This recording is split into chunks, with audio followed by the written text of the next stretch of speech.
मासी जी ने वही किया जो सदियों से चला आ रहा है। रीति रिवाज नाम की भी कोई चीज होती है ब्रजेश? ये सब ढोंग है, बकवास है। मैं इन सब बातों पर विश्वास नहीं करता। आपके मानने या ना मानने से कोई फर्क नहीं पड़ता ब्रजेश। अगर 10 लोगों के बीच में घर में रहते हो तो उनकी बात सुननी पड़ेगी।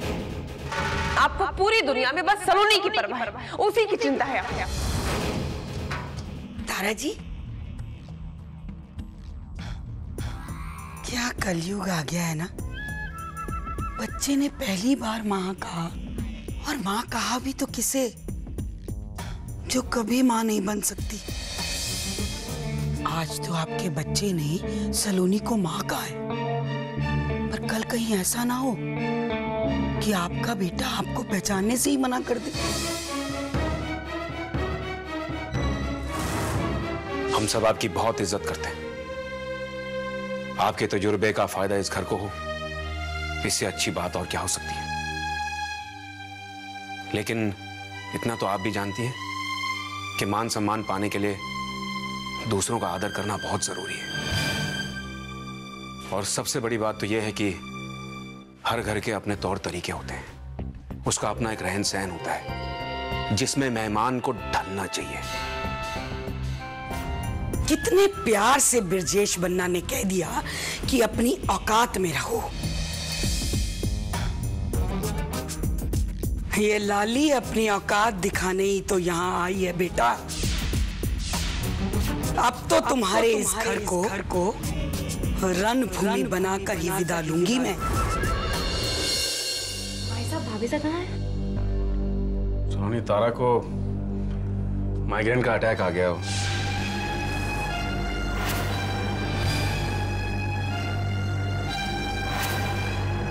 भाभी साहब को माइग्रेन की शिकायत कब से है भाई साहब? उन्होंने बताया नहीं।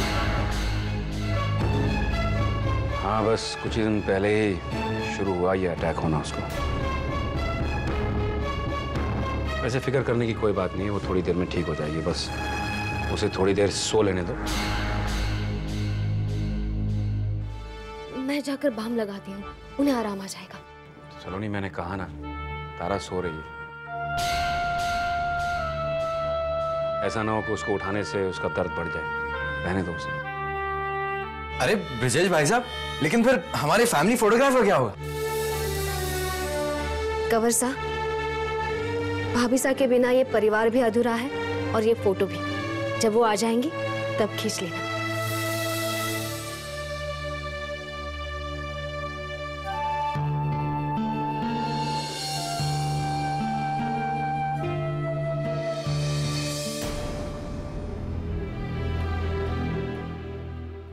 इतना सा था तू, तब से पाल पोस रही हूं तुझे।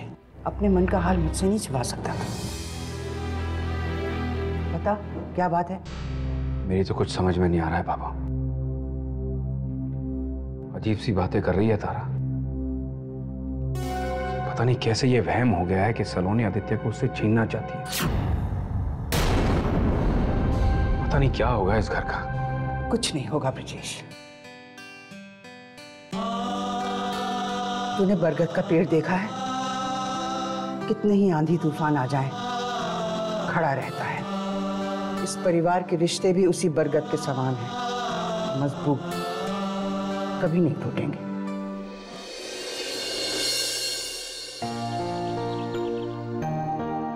ब्रजेश, चाय।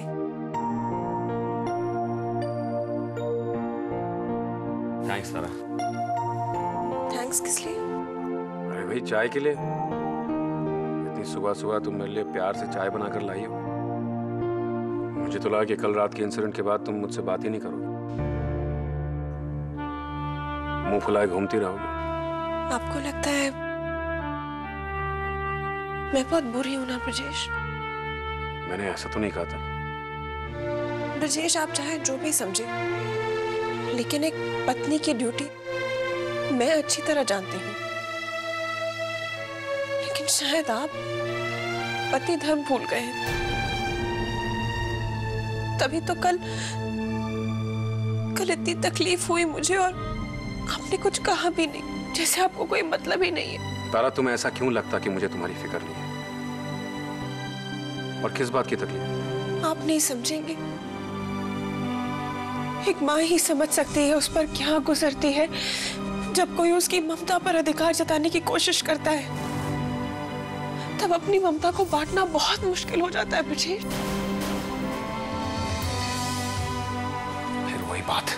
फिर वही बात।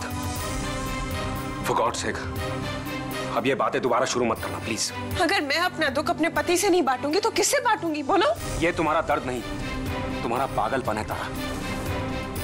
नहीं, कैसे लोगों की संगत में आकर तुम ये अनाप शनाप बातें कर रही हो। हैरानी होती है मुझे ये सोचकर कि तुम्हारी सोच कितनी छोटी हो गई है। क्या मैं अंदर आ सकती हूँ? आओ सोनिया आओ। ओह, चाय चल रही है। हाँ। आप चाय पी लीजिए, मैं आपको डिस्टर्ब नहीं करूंगी। मैं तो आदित्य को लेने आई थी। सुबह सुबह खुली हवा में घूमना बहुत अच्छा लगता है उसे। थोड़ी देर लॉन में घुमा लाती हूँ उसे। इसकी पसंद नापसंद तुम्हें बहुत अच्छी तरह पता है ना सलोनी? क्यों नहीं भाभी साहब, छोटी माँ जो हूँ इसकी। रहने दो सलोनी। आदित्य को आज मैं घुमाने ले जाऊंगी। इनफैक्ट चाय पीने के बाद मैं जा ही रही थी।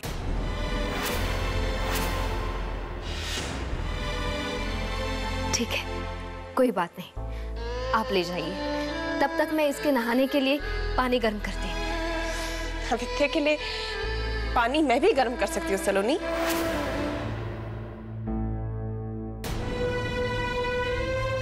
क्या बात है भाभी साहब, आप ऐसे क्यों बात कर रही हैं?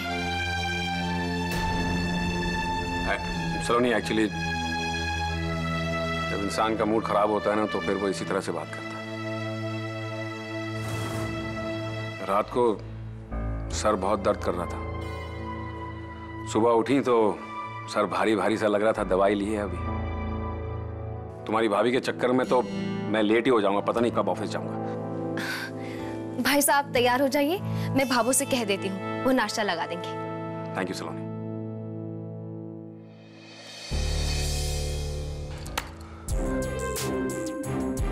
हाथ जोड़ता हूं मैं तुमसे, अब इस घर में और कोई तमाशा मत करना। अब किसी भी इंसान के कारण मैं इस घर में अशांति नहीं चाहता। झगड़ा करने का शौक मुझे भी नहीं है ब्रिजेश। आप बस मुझे ये तसल्ली दिलाइए कि सलोनी और उसका साया मेरे बच्चे के आसपास भी नहीं होगा। तुमसे तो बात करना ही बेकार है।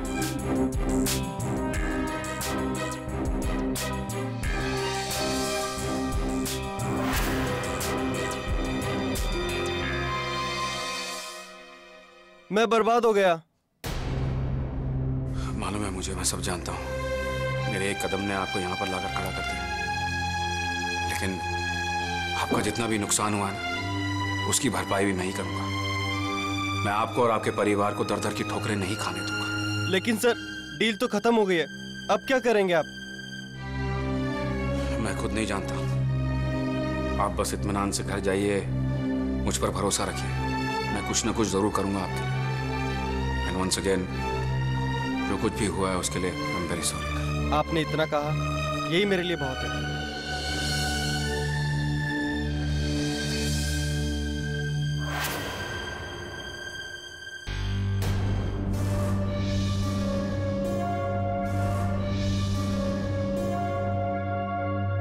ये आदमी हमारे ऑफिस में क्या कर रहा है?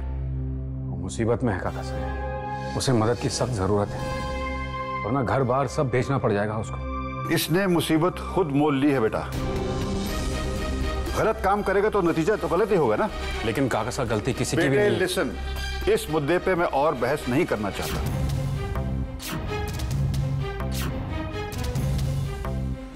जो फैसला मैंने लिया है that is absolutely fine.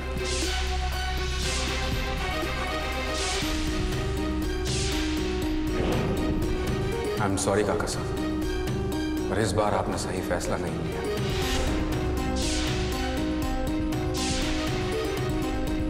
Excuse me.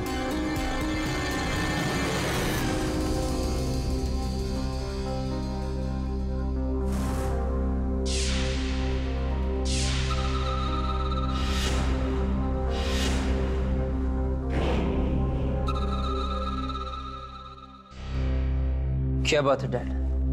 आप बहुत अपसेट लग रहे हैं। भाई साहब ने कुछ कहा आपसे क्या? मेरी कुछ समझ में नहीं आ रहा। मैंने जो कुछ भी किया इस कंपनी की भलाई के लिए किया, और ब्रजेश मुझे दोषी ठहरा रहा है। वो उस सप्लायर की तरफदारी कर रहा है। I just don't know what's going on. Dad, आप बिल्कुल चिंता मत कीजिए, मैं उनसे जाकर बात करूंगा और मुझे पूरा विश्वास है कि वो मेरी बात मान जाएंगे और उन्हें इस बात का एहसास भी हो जाएगा कि वो आपको गलत समझ रहे हैं। थैंक्स बेटा।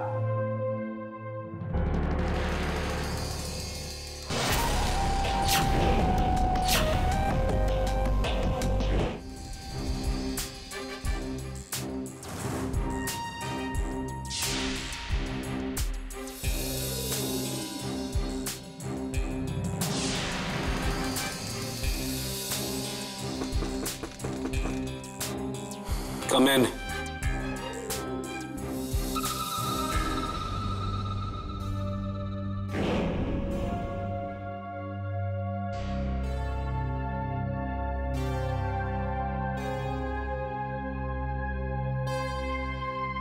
आपका गुस्सा जायज है भाई साहब। पता नहीं डैड को आजकल क्या हो गया है, वो कुछ ज्यादा रिजिड हो गए। मतलब मेरी समझ में तो ये नहीं आ रहा है कि वो आजकल आप पर भी भरोसा नहीं कर रहे। मैं समझ सकता हूँ भाई साहब, आपको बहुत बुरा लग रहा होगा ना। मुझे कागासा की बात का इतना बुरा नहीं लगा क्षितिज। मैं उस सप्लायर के बारे में सोच रहा हूँ जिसको हमारी वजह से इतना बड़ा नुकसान हुआ है। वो बेचारा क्या करेगा? फिक्र की बात तो है ही भाई साहब, लेकिन हम कर भी कह सकते हैं। अमन, आप डैड की इतनी रिस्पेक्ट करते हैं, आप उनके खिलाफ भी तो नहीं जा सकते ना।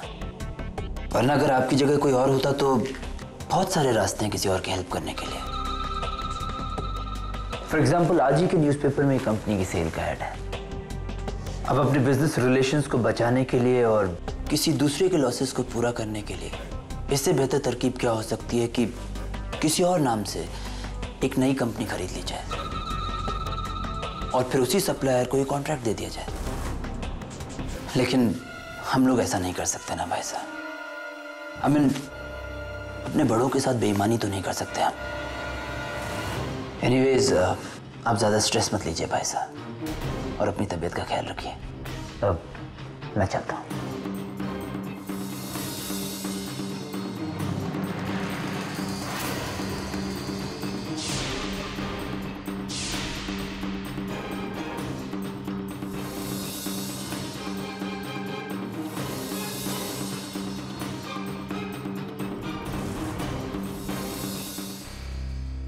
मैंने ब्रजेश भाई साहब को समझाने की बहुत कोशिश की डैड, लेकिन पता नहीं उन्हें क्या हो गया है। उन्हें सिर्फ उस सप्लायर के लॉसेस की चिंता है। वो इस बारे में नहीं सोच रहे हैं कि अगर उस सप्लायर को हमें कॉन्ट्रैक्ट देते हैं तो हमारी कंपनी का नुकसान भी हो सकता है। पता नहीं उस सप्लायर ने उन पर क्या जादू कर दिया है कि वो हाथ में आई रिपोर्ट्स को भी अनदेखा कर रहे हैं। You know something, Dad? अगर ब्रजेश भाई साहब की जगह कोई और होता ना तो मुझे तो शक हो जाता कि इस सारी तरफदारी के पीछे जरूर उनका कोई अपना फायदा छिपा है। लेकिन अब हम ब्रजेश भाई साहब के बारे में तो ऐसा नहीं सोच सकते हैं ना।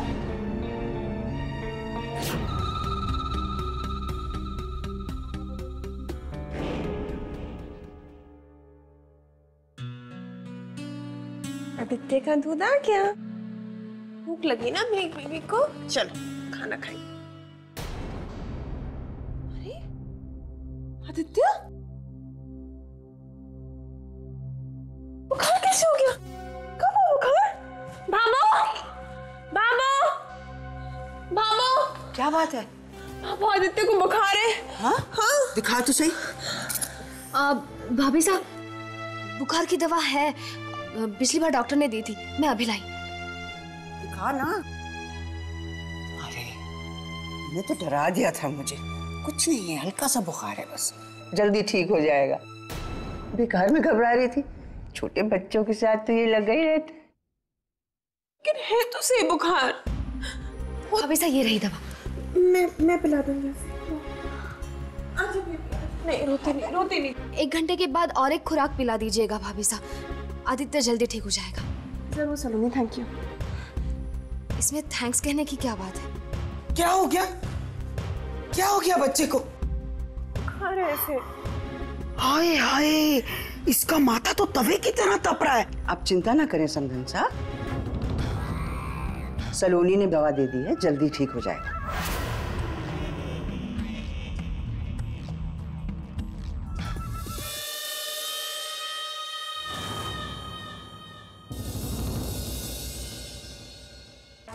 इस वक्त मुझे आदित्य की तबीयत का फायदा उठाने के अलावा और कुछ नहीं सूझ रहा।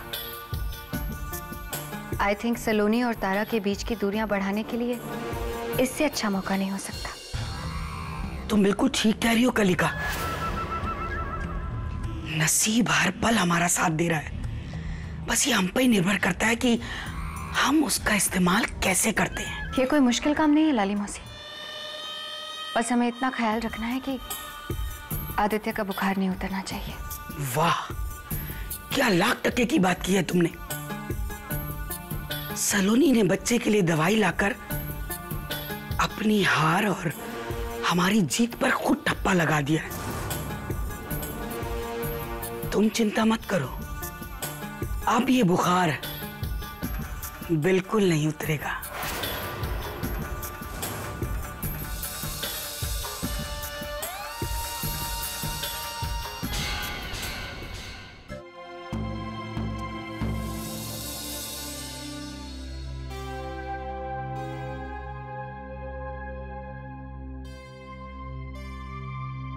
अरे, मुझे लगा आप सो गए, मेरी वजह से डिस्टर्ब हो गए ना। डिस्टर्ब तो मेरी सलोनी हो गई है। क्या हुआ? नाहर, मेरा दिल बेचैन सा हो रहा है। पता नहीं आदित्य इस वक्त कैसा होगा, बुखार उतरा भी होगा या नहीं। एक ही दिन में कैसा मुरझा सा गया है।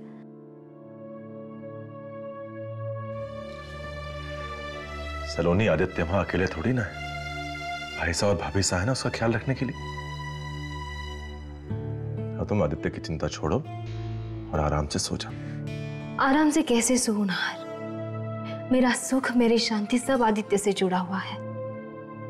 उसके सिवा है कौन जिसमें दिल लगाऊं, जिसके लिए दुआ करूं? आप नहीं समझेंगे नाहर, ये माँ का दिल है।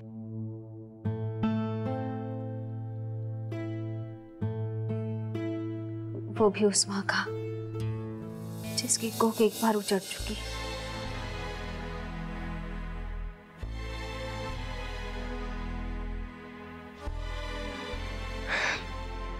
आप सो जाइए, मुझे नींद नहीं आएगी। मैं भगवान से प्रार्थना करती रहूंगी कि आदित्य को जल्द से जल्द ठीक कर दे, ताकि उसका फूल सा चेहरा फिर से खिल जाए।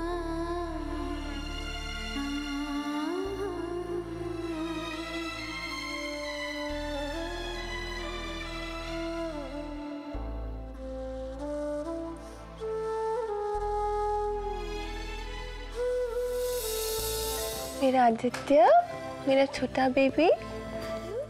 मेरे बेबी को बुखार हो गया। हाँ, कैसे हो गया मेरे बेबी को बुखार? दूध पिएगा मेरा बेबी? हाँ, मम्मा है ना, ठीक हो जाएगा, जल्दी ठीक हो जाएगा। मम्मा दूध लाए, हल्दी का दूध लाए बेबी के लिए। ठंड लग रही है ना, तो यहाँ सो जा, मम्मा जल्दी से दूध लाती है। हाँ ठीक है, डरना नहीं, मम्मा आ रही है, जल्दी आ रही है।